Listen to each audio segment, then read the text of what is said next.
el bosque que mantiene población estable de urogallo es un bosque que tiene un sotobosque mucho más desarrollado, tiene una mayor diversidad de estratos de vegetación, desde el suelo, a ras de suelo hay vegetación, hay unos estratos arbustivos, hay los árboles, y todo esto se puede explicar porque el bosque, sus copas no se han cerrado. Desde finales del siglo pasado, con el abandono del uso agrario tradicional, se produce un abandono importante de los espacios rurales, desaparece el hombre y su ganado de muchas partes del bosque, de los montes, y esto lleva a que gradualmente el monte cada vez se va recuperando más. Se habla del monte se hace más leñoso, se hace más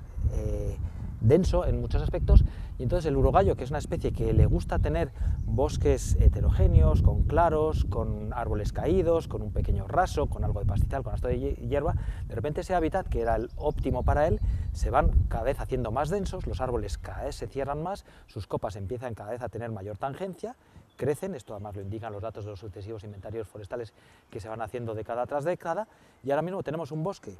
mucho más denso, con árboles mucho más grandes, con copas mucho más cerradas, que están alterando completamente el hábitat idóneo del urogallo. Es un proceso natural que se está produciendo. Entonces, el gran reto que tenemos que abordar es cómo compatibilizar estas ideas. Y la única forma que se nos ocurre es intentar centralizar en ciertas zonas puntuales, centralizar ahí una serie de actuaciones selvícolas que permitan abrir el bosque un poco, abrir esa estructura para imitar ese bosque que vieron nuestros abuelos más abierto, abrir ese bosque de tal forma que llegue luz al sotobosque y se pueda desarrollar esa estructura que anda buscando el urogallo. El arándano es una planta forestal de coberturas intermedias y tanto en bosques demasiado abiertos como en bosques demasiado cerrados no puede pervivir. Entonces las coberturas intermedias, 60-70% de proporción de copas de arbolado, son las ideales para la pervivencia y fructificación del arándano. Y evidentemente el urogallo necesita, por una parte, una cobertura arbórea y por otra parte, muy importante, una cobertura arbustiva. Entonces, respecto a zonas sin cobertura arbustiva, es imperativo promover arbustos, entre los cuales el mejor, el clave, digamos, es el arándano. De las experiencias que hemos estado testando en Pirineos en el marco del proyecto Gallipir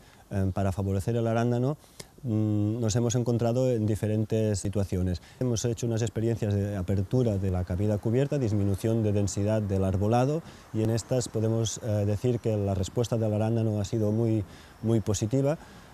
con diferencias estadísticamente significativas que corroboran, digamos, que los tratamientos de disminución de densidad de arbolado favorecen al arándano. Y en cuanto a los tratamientos del estrato arbustivo, en algunos casos hemos visto que no hay diferencias significativas, no podemos decir si ha ido bien o no, pero también en muchas ocasiones pueden ser positivos. Luego, la respuesta del urogallo a estos tratamientos, el número de indicios que hemos encontrado no es suficiente porque hace falta un seguimiento de muchos años para ver qué diferencias hay en el uso de estas parcelas respecto al resto, pero sí que hemos comprobado, por ejemplo, con radioseguimiento, que el urogallo utiliza tanto estas parcelas como las adyacentes, o sea, no las rehúye para nada.